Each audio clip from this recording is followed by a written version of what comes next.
छात्रों के मुद्दे पर, पेपर लीक के मुद्दे पर कांग्रेस का एक बड़ा प्लान है जो अब दिखाई दे रहा है। दिल्ली के प्रदर्शन को बनाएगी देशव्यापी। सूत्रों के हवाले से ये जानकारी मिल रही है।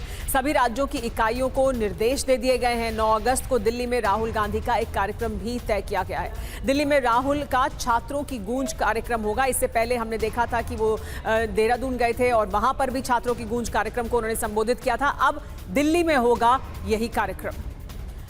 तो संसद से सड़क तक कांग्रेस का मेगा प्लान क्या है, आइए आपको बता दें। आपने कुछ तस्वीरें कल देखी, लेकिन अब क्या होगा देखिए। पहला प्लान क्या है वो बता देते हैं। संसद में सरकार को घेरने की तैयारी है, जो अभी तक किया भी जा रहा था। दूसरा प्लान, देश भर में सड़कों पर उतरने की तैयारी है, यानी कांग्रेस के कार्यकर्ता जगह जगह सड़कों पर उतरेंगे। हालांकि संसद में पेपर लीक मुद्दे पर चर्चा की जो मांग की गई थी, इसको लेकर भी बड़ी खबर यह है कि सरकार चर्चा के लिए तैयार है। लेकिन अब राज्यों की इकाइयों को आला कमान के जो निर्देश हैं, ये दूसरे प्लान के तहत बड़ी बात अभी तक सुमेरा सामने आई है। जी हाँ, इस बीच शिक्षा मंत्री धर्मेंद्र प्रधान के इस्तीफे की मांग वो लगातार कर रहे हैं। उसे और ज्यादा तेजी से आगे बढ़ाया जाएगा। 9 अगस्त को दिल्ली में राहुल का जो एक कार्यक्रम, जिसमें वो छात्रों के साथ संवाद करते हैं, इसका एक एडिशन पहले देख चुके हैं। अब उसका जो दूसरा एडिशन है वो दिल्ली में 9 अगस्त को देखने को मिलेगा। यहां पर वो कार्यक्रम होगा।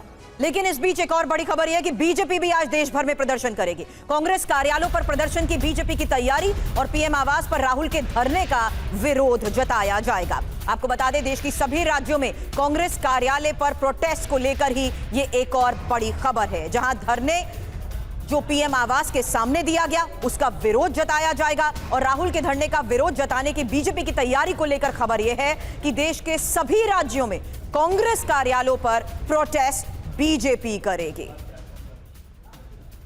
हमारे साथ TV9 भारतवर्ष संवाददाता मौजूद हैं, जो ग्राउंड जीरो पर मौजूद हैं। वो हमें जानकारी देंगे। हमारे साथ मेहमान भी मौजूद हैं। हमारे साथ रजनीश रंजन हैं, जो विजय चौक से हमारे साथ जुड़े हैं, उनसे बात करेंगे। विवेक शर्मा जंतर मंतर से हमारे साथ जुड़े हुए हैं, उनसे बात करेंगे कि वहाँ इस वक्त क्या हो रहा है। हमारे साथ वरिष्ठ पत्रकार जयशंकर गुप्ता जी मौजूद हैं और हमारे साथ समीर चागांवकर जी भी मौजूद हैं। लेकिन सबसे पहले रजनीश, आपके पास मैं आऊँगी और आपसे जानना चाहूँगी कि दरअसल कांग्रेस पार्टी ने कल जिस तरह का अपना एक अग्रेसिव स्टैंड दिखाया, पीएम के घर के सामने बैठकर धरना प्रदर्शन किया, और उसके बाद भी राहुल गांधी ने भी बयान दिया है और तमाम और बयान दिए गए हैं। आज उसी का हम एक अगला रूप, अगला संस्करण देखेंगे, यानी और अग्रेसिव और उसी तरह का अग्रेसिव स्टांस देखने को मिलेगा।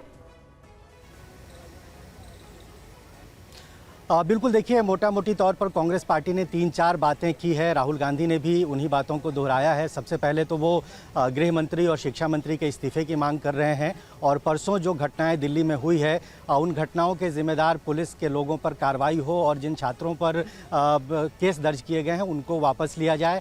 और प्रधानमंत्री की माफ़ी की बात की है और साथ ही साथ सदन में चर्चा कराने की मांग की है। जो जानकारी इस वक्त सामने आई है, सरकार सिर्फ चर्चा के लिए तैयार है और बाकी विषयों पर सरकार की ओर से कोई एश्योरेंस उनको नहीं दिया गया है। तो निश्चित तौर पर जो टकराव है सत्ता पक्ष और विपक्ष, खासतौर पर कांग्रेस पार्टी और सत्ता पक्ष के बीच में, वो और ज़्यादा बढ़ेगा। कांग्रेस पार्टी और आक्रामक नजर आएगी। अभी थोड़ी देर में बैठक होने वाली है, दोनों बैठक होगी। कांग्रेस की अपनी पार्लियामेंट्री पार्टी की बैठक होगी और इंडिया अलायंस की भी बैठक होगी, और उसमें आगे की और स्ट्रेटेजी ये बनाएंगे कितना ज़्यादा आक्रामक हो। और एक बड़ा मुद्दा उनको मिला है, उस मुद्दे को राष्ट्रीय स्तर पर कैसे लेकर जाया जाए और एक राजनीतिक तौर पर इसको कितना आगे लेकर कांग्रेस पार्टी जा सकती है। इन तमाम विषयों पर लेकर ये बैठक होगी। लेकिन कांग्रेस पार्टी का रुख अभी भी आक्रामक नजर आ रहा है, और कल शाम जिस तरीके से राहुल गांधी और तमाम कांग्रेस के लोग वहां पर बैठे, उसके बाद वो आक्रामकता और आज बढ़ेगी, इसकी पूरी संभावना। रजनीश, आपसे आगे ये भी जानेंगे कि क्या ये इंडिया ब्लॉक को भी साथ लेकर आ रहा है, यानी विपक्ष में भी हमें क्या और एकजुटता दिखाई देगी इस मुद्दे पर। लेकिन ये आज जो कुछ कांग्रेस पार्टी ने कहा है, उसके तहत लग यही रहा है कि और हंगामा होने वाला है संसद के भीतर और बाहर। बिल्कुल। और छात्रों के इसी प्रदर्शन को लेकर उनकी तैयारी क्या है, सवाल हमारे सहयोगी से करूं उससे पहले समीर सर, एक सवाल आपसे करना चाहती हूं। जेन्युइन सपोर्ट या पॉलिटिकल टेकओवर पूरी तरह इसका हो चुका है?